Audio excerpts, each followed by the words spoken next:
राधे राधे, जय श्री कृष्ण। आज है पावन पवित्र बैसाख महीने का मंगलवार और आज है द्वादशी और मेष संक्रांति। आइए आज सुनी जाने वाली सभी कथाओं का रसवादन करते हैं। जैसे कि आज बैसाख महीने का महत्व, मंगलवार व्रत कथा और साथ के साथ सीता माता के नित्यनेम की कथा भी आज से मैं आपको सुनाऊंगी। सुनिएगा और अंत तक बने रहिएगा। देर न करते हुए आरंभ करते हैं। सबसे पहले अगर आपने एकादशी व्रत किया है तो करीब करीब 6:54 से 9 बजे तक अपने व्रत को खोल लीजिएगा। आज जैसा कि आप जानते होंगे राहु काल का अशुभ समय शाम को 3:35 से 5:09 के आसपास है। किसी नए शुभ काम की शुरुआत इस समय आप ना करें। द्वादशी तिथि रहेगी 12:12, उसके उपरांत त्रयोदशी लग जाएगी और 15 तारीख बुधवार को प्रदोष का व्रत किया जाएगा। आज से सभी शुभ काम शुरू हो जाएंगे क्योंकि आज खर मास का समापन है। सूर्य नारायण भगवान अपनी राशि परिवर्तन कर चुके हैं। आज सत्वानी भी है। सत्तू का दान करना भाग्य उदय करने में सहायक है। आज सूर्य उदय 6:11, सूर्यास्त का समय 6:53 के आसपास रहने वाला है। आज अभिजीत मुहूर्त 12:02 से 12:52 के आसपास है। आज अमृत काल जो कि सुबह ही है, बहुत अच्छा समय है किसी नए शुभ काम के लिए। 9:04 से 10:40 के आसपास का ये सबसे अच्छा समय है। इसके साथ ही आज लाभ का चौघड़िया भी है। 10:53 से 12:27 के आसपास का बहुत अच्छा समय है। कुल मिलाकर आज सुबह सुबह का समय करीब करीब 12:30 बजे तक का बहुत अच्छा है किसी नए शुभ काम की शुरुआत का। तो ये तो हो गया आज का पंचांग।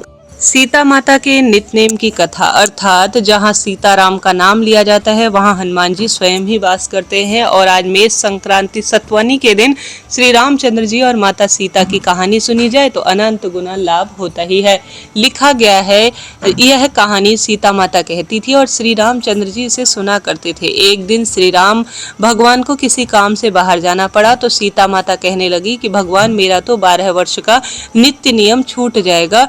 अब आप बाहर जाएंगे तो मैं अपनी कहानी किसे सुनाया करूंगी। श्री रामचंद्र जी ने कहा, तुम कुएं की पाल पर जाकर बैठ जाना, वहां पर जो भी औरतें पानी भरनी आएंगी तो उन्हें अपनी कहानी सुना देना।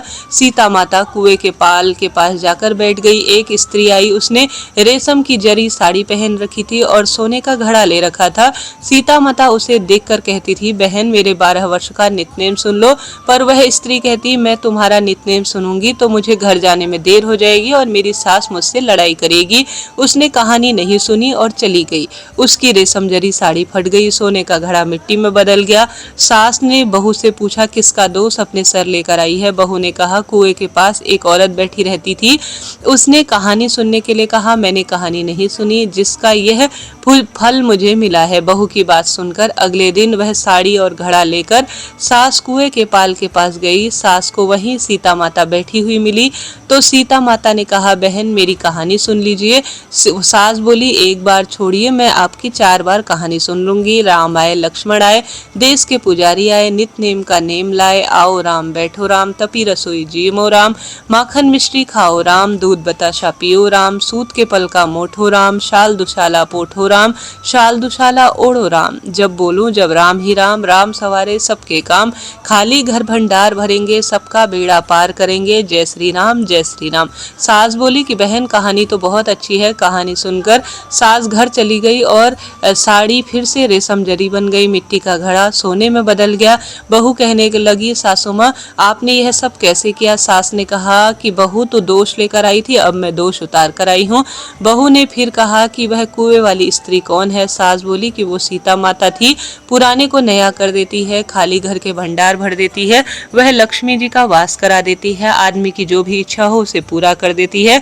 बहू ने कहा, ऐसी कहानी तो मुझे भी सुनाओ। सास बोली, ठीक है तुम भी सुनो, तुम्हारी भी कामना सिद्ध जरूर होगी। कहानी सास ने कहना शुरू किया, राम आए, लक्ष्मण आए, देश के पुजारी आए, नित नेम का नेम लाए। आओ राम, बैठो राम, तपी रसोई जिमो राम, माखन मिश्री खाओ राम, दूध बताशा पियो राम, सूत के पल का मोठो राम, शाल दुशाला पोठो राम, शाल दुशाला ओढ़ो राम। जब बोलूं जब राम ही राम, राम सवारे सबके काम, खाली घर भंडार भरेंगे, सबका बेड़ा पार करेंगे, जय श्री राम जय श्री राम। कहानी सुनकर बहू बोली, कहानी तो बहुत ही अच्छी है। सास ने कहा, ठीक है इस कहानी को हम रोज कहा करेंगे। अब सास बहू रोज सवेरे उठती, नहाती धोती, पूजा करने के बाद नित्य की सीता माता की कहानी सुनती। एक दिन वहां पड़ोस की औरत आई और बोली, बहन जरा सी आंच देना। तो वह बोली, आंच तो अभी हमने जलाई नहीं। पड़ोसन ने कहा, तुम सुबह 4 बजे उठकर आखिर क्या कर रही थी? फिर उन्होंने कहा, हम सुबह 4 बजे उठकर पूजा करते हैं, सीता माता के नित्य की कथा सुनते हैं। पड़ोसन से उनकी बात सुनकर फिर उसने कहा, सीता माता की कहानी कहने से तुम्हारे क्या भंडार भरे? वो बोले कि अद्भुत चमत्कार हुआ, घर के खाली भंडार सब भर गए हैं, सारे काम सिद्ध हो गए हैं, मन की इच्छा पूरी हुई। पड़ोसन कहती है, बहन ऐसी कहानी मुझे भी सुना दो ना। वह बोली कि ठीक है, तुम भी यह कहानी सुन लो। राम आए, लक्ष्मण आए, देश के पुजारी आए, नित्य नेम का नेम लाए, आओ राम बैठो राम। सारी कहानी सुनने के बाद पड़ोसन कहने लगी, बहन कहानी तो बहुत अच्छी है। अब वह पड़ोसन भी नित्य नेम से सीता माता की कहानी कहने लगी। कहानी कहने से सीता माता ने पड़ोसन के भंडार भर दिए। अब तो पूरे मोहल्ले में नित्य की कथा चल पड़ी, हर किसी की मनोकामना पूर्ण होने लगी। हे सीता माता, जैसे आपने उनके भंडार भरे, पुत्र, विवाह, सौभाग्य, नौकरी, धन, संपदा, हर स्वरूप में उनको सुख दिया और अंत में वैकुंठ का वास दिया, वैसे ही आप हमारे ही भी भंडार भरना, कहानी सुनने वाले और कहने वाले के भी सौभाग्य में वृद्धि करना। बोली हर हर महादेव, सीता माता की जय, श्री रामचंद्र भगवान की जय, हनुमान जी महाराज की जय। प्रिय श्रोताजनों, आइए आप सभी को बैसाख महीने के 13वें अध्याय का श्रवण कराती हूँ। उसके बाद हनुमान जी की कथा सुनेंगे। आनंद आ रहा होगा तो राधे राधे या जय श्री राम या हर हर महादेव जरूर लिखिएगा। 13वें अध्याय में लिखा गया है, यह कथा सुनकर राजा ने श्रुतिदेव से प्रश्न किया कि हे ब्राह्मण, बैसाख में छत्रदान करने का क्या महत्व है? कृपया करके विस्तार पूर्वक बताइए। राजा के इस प्रश्न पर श्रुतिदेव जी कहने लगे कि कोई धर्मात्मा बैसाख माह में व्याकुल महात्मा को छत्री दान करता है, उसको अनंत गुना फल मिलता है। मैं एक बार प्राचीन इतिहास कहता हूँ, सुनो। सतयुग में हेमकांता नामक बंगाल प्रदेश का राजा था। वह राजा कुशकेतु का पुत्र तथा अत्यंत बलवान था। वह राजा एक समय शिकार खेलने वन में आया। वहां पर अनेक मृग और शुकरों को मारता हुआ दोपहर में बहुत थक गया तो मुनियों के आश्रम में पहुंचा। उस समय सतीर्च नामक ऋषि ध्यान लगाए हुए समाधि अवस्था में बैठे हुए थे। उनको यह भी मालूम नहीं था कि आश्रम में कौन आया है। वह निश्चित बैठे रहे और आए हुए राजा को कुछ भी सम्मान नहीं किया। इस पर राजा को क्रोध आ गया और वह ऋषि को मारने के लिए आगे बढ़ा। तब ऋषि के शिष्य ने उसे रोका और कहा, अरे दुर्बुद्धि, सुन, हमारे गुरु समाधिस्थ होकर बैठे हुए हैं, उनको यह भी नहीं पता कि बाहर क्या हो रहा है, इसलिए क्रोध करना उचित नहीं है। तब राजा क्रोधित होकर कहने लगा, अरे ब्राह्मण, मैं थक गया हूँ और तुम मेरा अतिथि सत्कार नहीं कर रहे हो। तब शिष्य ने कहा, हम तो गुरु के अधीन है, बिना गुरु की आज्ञा के कुछ नहीं कर सकते। शिष्यों का ऐसा प्रत्युत्तर सुनकर क्रोध से राजा ने अपना धनुष उठा लिया और कहने लगी, मुझसे दान लेकर मेरा अन्न खाकर मुझको ही शिक्षा देते हो और ऐसे कृतघ्नों को अवश्य ही मारना चाहिए। इतना कहकर वह राजा उन पर बाण चलाने लगा। इससे शिष्य भयभीत होकर भागने लगे तो राजा सैनिकों ने उनके चारों ओर उनको घेर लिया। राजा ने उनके 300 शिष्यों को मार दिया और शेष भाग गए। जब आश्रम में कोई नहीं रहा तो सैनिकों ने आश्रम की सब वस्तु लेकर खूब भोजन किया। शाम के समय जब अपने घर की ओर राजा आने लगे तब उनके पिता कुशकेतु को जब यह वृतांत सुना तो पुत्र की बहुत उन्होंने निंदा की तथा उनको घर से बाहर निकाल दिया। जब राजा हेमकांत वन में चला गया तो वह अत्यंत व्याकुल होकर इधर उधर फिरने लगा और ब्रह्महत्या उसे सताने लगी। इस प्रकार उस दुरात्मा को फिरते हुए 28 वर्ष बीत गए। तब एक दिन त्रित नाम से ऋषि वैशाख माह में तीर्थ यात्रा करते हुए उस वन में आए और धूप से व्याकुल होकर मूर्छा खाकर पृथ्वी पर गिर पड़े। दान योग से हेमकांत ने ऋषि की मूर्छा खाकर गिरते हुए देख लिया और उनके मन में बड़ी दया उत्पन्न हुई। उनको ढाक के पत्तों की एक छतरी बनाकर मुनि के सर पर लगाई और अलंबु का जल पिलाया। यह उपचार करने के बाद से मुनि मूर्छा से निवृत्त हुए और इंद्रियों में कुछ चेतना आई और सने सने अर्थात धीरे धीरे गांव में वह पहुंचे। इस पुण्य के प्रभाव से उसके 300 ब्रह्म हत्या क्षण भर में दूर हो गई। तब हेमकांत को बड़ा आश्चर्य हुआ कि उसके द्वारा इतने प्राणियों को इतना कष्ट देने के बाद भी उसकी ब्रह्म हत्या कैसे दूर हो गई है, और यह दूर किसने की, कहाँ गई और इसका क्या कारण है। जब वह सोच रहा था उसकी मृत्यु निकट आ गई और उसके संग्रहणी रोग उसको लग गया। जब उसके प्राण पखेरु निकलने लगे तो उसको 3 बड़े भयानक यमदूत दिखाई दिए और वह हेमकांत को डराने लगे। तब हेमकांत मौन साध कर छत्रदान याद कर विष्णु भगवान को याद करने लगा। भगवान ने उसी समय अपने मंत्री अश्वक सेन को आज्ञा दी कि यमदूतों को रोको और बैसाख माह में छत्रदान करने वाले हेमकांत की रक्षा करो। उसने यद्यपि बड़े बड़े पाप किए हैं, किंतु उसने धूप से व्याकुल मूर्छित मुनि की रक्षा की, जल पिलाया है। इसलिए बैसाख माह में छत्री दान करना और जल दान करने से वह पूर्ण निष्पाप हो गया है। इतश्री बैसाख महत्म 13वां अध्याय समाप्त। प्रिय श्रोताजनों, यह 13वां अध्याय है जो मैंने आपको सुनाया। अब आइए आज मंगलवार हनुमान जी महाराज की कथा सुन लेते हैं। इससे पहले चैनल पर आज जो तुलसी माता की कथा है वह प्रसारित हो चुकी है, तो एक बार आप इस कथा को सुने, आनंद आएगा। उत्तर रामायण के अनुसार अश्वमेध यज्ञ पूर्ण होने के पश्चात भगवान श्री राम ने बड़ी सभा का आयोजन कर सभी देवता, ऋषि मुनि, किन्नर, यक्ष और राजाओं को बड़े प्रेम पूर्वक आमंत्रित किया। सभा में आए नारद मुनि के भटकाने पर एक राजन ने भरी सभा में ऋषि विश्वामित्र को छोड़कर सभी को प्रणाम किया। ऋषि विश्वामित्र गुस्से से भरे उठे और उन्होंने भगवान श्री राम से कहा कि अगर सूर्यास्त से पूर्व श्री राम ने उस राजा को मृत्यु दंड प्रदान नहीं किया तो राम को वह पूर्ण रूप से श्राप देंगे। इस पर श्री रामचंद्र जी ने उस राजा को सूर्यास्त से पूर्व मारने का प्रण ले लिया था। श्री राम के प्रण की खबर पाते ही राजा भागा भागा इधर उधर घूम रहे थे। हनुमान जी की माता अंजनी की शरण में वह राजा गए तथा बिना पूरी बात बताए उन्होंने प्राण रक्षा का वचन मांग दिया। तब माता अंजनी ने हनुमान जी को राजन की प्राण रक्षा का आदेश दिया। हनुमान जी ने श्री राम की शपथ लेकर कहा, कोई भी राजन का बाल बाका नहीं कर पाएगा। परंतु जब राजन ने बताया कि भगवान राम ने ही उनके वध करने का प्रण लिया है, तो हनुमान जी भी बड़े धर्म संकट में पड़ गए कि राजन के प्राण कैसे बचाया जाए और माता का दिया वचन भी कैसे पूरा किया जाए तथा भगवान श्री राम को श्राप से कैसे बचाया जाए। धर्म संकट में फंसे हनुमान जी को एक योजना सूझी। हनुमान जी ने राजन से सरयू नदी के तट पर जाकर राम नाम का जाप करने के लिए कहा। हनुमान जी खुद सूक्ष्म रूप में राजन के पीछे छुप गए। जब राजन को खोजते खोजते श्री रामचंद्र जी सरयू के तट पर पहुंचे तो उन्होंने देखा कि राजन निरंतर राम नाम का जप कर रहे हैं। प्रभु श्री रामचंद्र जी ने सोचा, ये तो भक्त है और भक्त के प्राण कैसे हर लूं। तब श्री रामचंद्र जी ने राजभवन लौटकर ऋषि विश्वामित्र से अपनी दुविधा कही। विश्वामित्र अपनी बात पर अडिग रहे और जिस पर श्री रामचंद्र जी को फिर से राजन के प्राण हरने के लिए जो सरयू नदी है उसके तट पर आना पड़ा। अब श्री राम के समक्ष भी धर्म संकट आ गया कि कैसे वो श्री राम नाम जप रहे अपने भक्त का वध कर दे। राम सोचने लगे कि हनुमान जी को उनके साथ होना चाहिए तथा हनुमान जी तो कहीं गायब है, परंतु हनुमान जी तो अपने ही आराध्य के विरुद्ध सूक्ष्म रूप से एक धर्म युद्ध का संचालन कर रहे थे।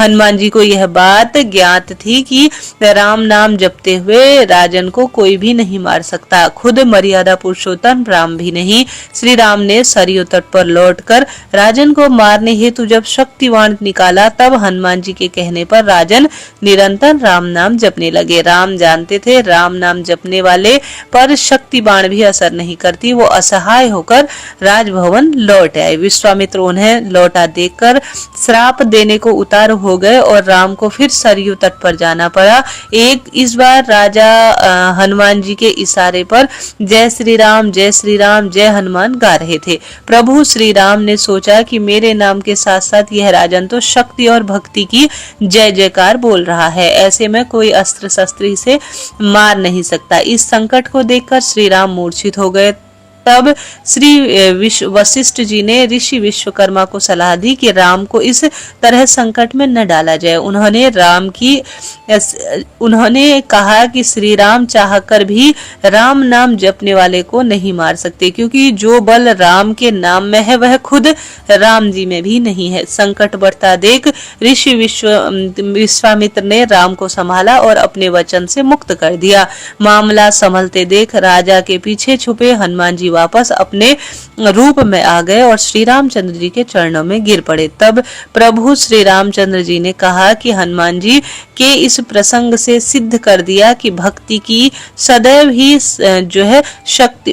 की शक्ति सदैव आराध्य की ताकत बनती है तथा सच्चा भक्त सदैव भगवान से भी बड़ा होता है। इस प्रकार श्री हनुमान जी ने राम नाम के सहारे श्री रामचंद्र जी को भी हरा दिया। बोलिए जय श्री राम, जय जय श्री बालाजी महाराज। प्रिय श्रोता जनों, यह तो राम नाम की जाप की कथा थी। अब आइए मंगलवार व्रत कथा भी सुन लेते हैं। बोलिए जय श्री राम, जय हनुमान जी महाराज।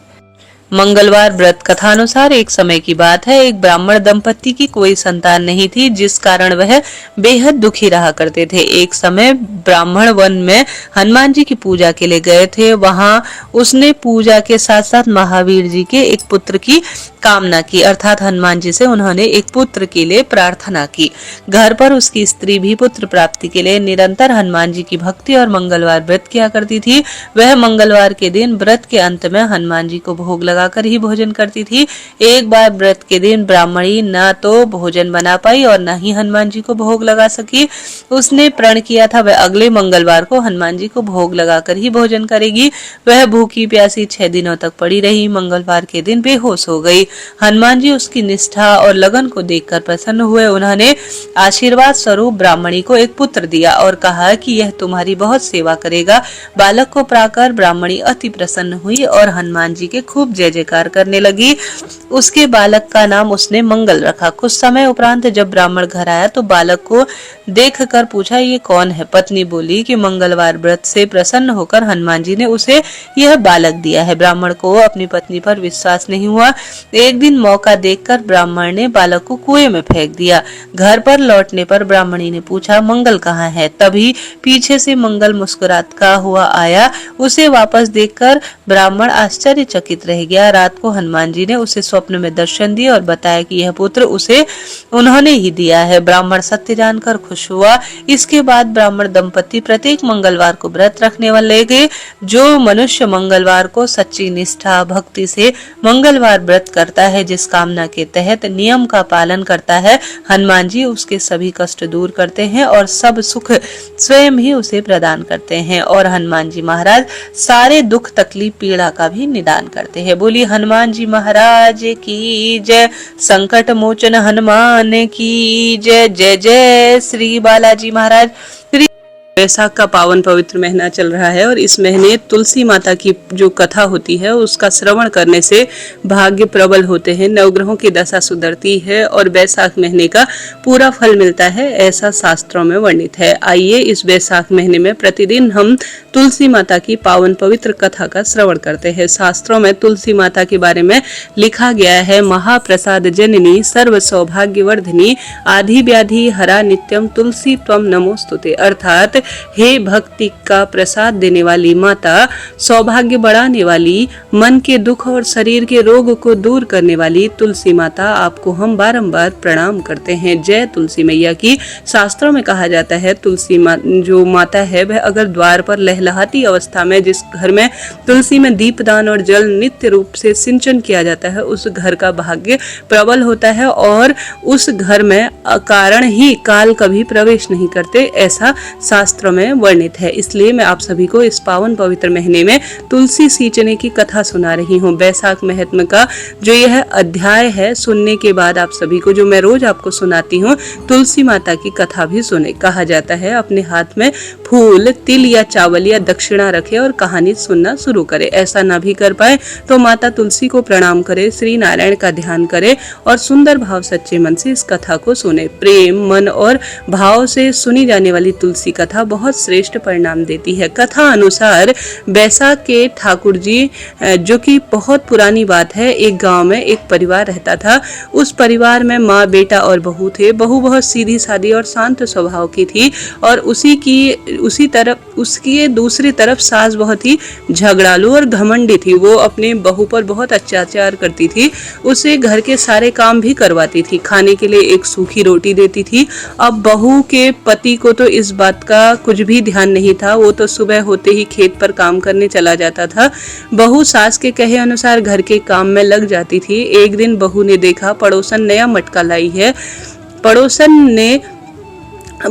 ने बात ही बात में बहू को बताया कि वो बैसाख स्नान करने की तैयारी कर रही है। बहू को बैसाख माह के बारे में कुछ भी पता नहीं था, इसलिए वह पड़ोसन से पूछने लगी तो पड़ोसन ने उसे पूरी जानकारी देते हुए कहा, बैसाख का पावन पवित्र महीना बहुत ही फल देने वाला है।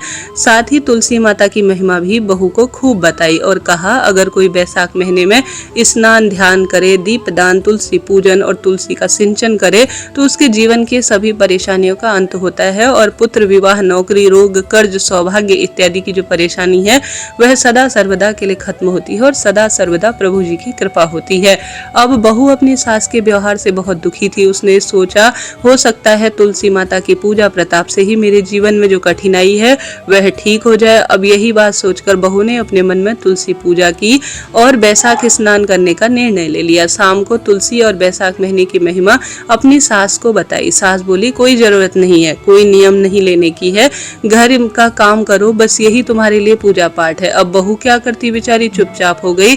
बैसाख महीना शुरू हुआ। अब बहू ने क्या किया, वो जल्दी उठकर सुबह नदी पर स्नान करने चली जाती। वहां एक घड़े में पानी भरती, तुलसी माता के पौधे को सींच देती, फिर वहीं बैठकर तुलसी माता की कहानी सुन लेती।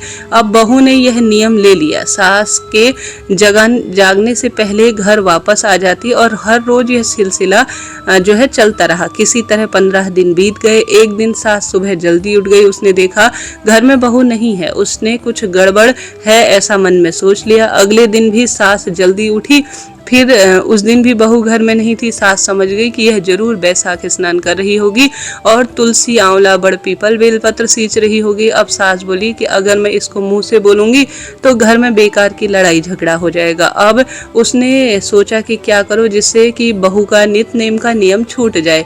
अगले दिन सास ने उसका मटका बदल दिया। पक्के मटके की जगह कच्चा मिट्टी का घड़ा रख दिया। सुबह अंधेरे में बहू कच्ची मिट्टी का मटका लेकर नदी पर चली गई। बहू ने स्नान किया, फिर उसने मटके में जैसे ही जल भरने लगी, मटका नदी में डुबोया। मटका पूरी तरह से गल गया और सारी मिट्टी बह गई। अब बहू यह देखकर खूब रोने लगी। वो तुलसी माता के पास जाकर रोते रोते बोली, हे तुलसी माता, आज मेरा नियम टूट गया, मुझे माफ कर दीजिए। तुलसी माता उसके सामने साक्षात प्रकट हुई और बोली, तुमने जल के स्थान पर अपने आंसुओं से आज मुझे सींच लिया है, तुम्हारा नियम पूर्ण हुआ।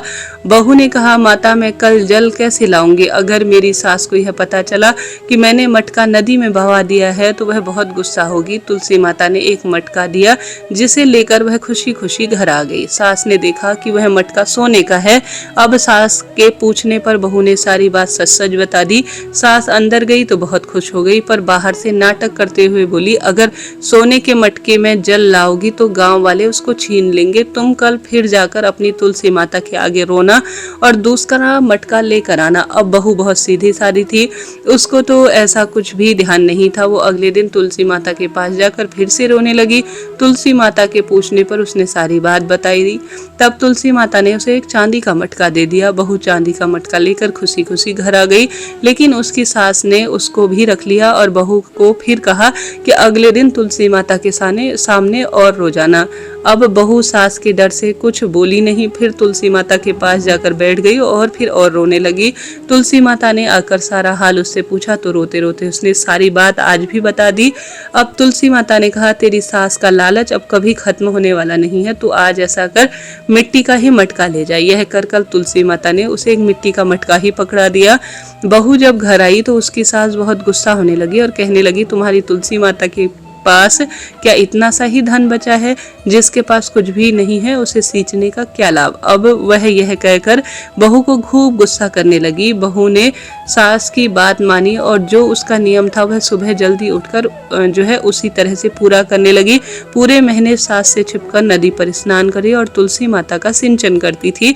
महीना खत्म होने पर था। एक दिन सास छिपाए हुए अपने दोनों मटकों को देखने के लिए गई तो दोनों मटके कच्ची मिट्टी के बन गए थे। अब यह देखकर तो सास का गुस्सा 7वें आसमान पर पहुंच गया।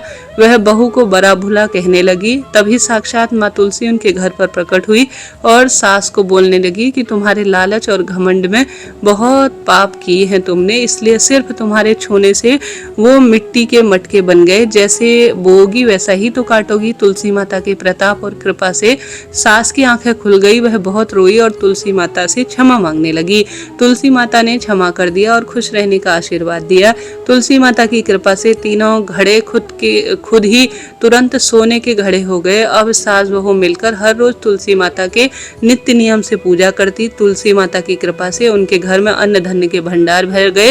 हे तुलसी माता, आपने अपने सभी भक्तों पर सदा सर्वदा कृपा करी है, आगे भी कृपा बनाए रखना। कहानी अधूरी हो तो उसे पूरी करना, पूरी हो तो मान रखना। प्रेम से बोलिए तुलसी माता की जय। दूसरी तुलसी माता कथा अनुसार बैसाख महीने में एक बुढ़िया नित्य नियम से तुलसी माता को सींचती और कहती है, तुलसी माता सत की दाता, मैं तेरा बेड़ा सींचती हूँ।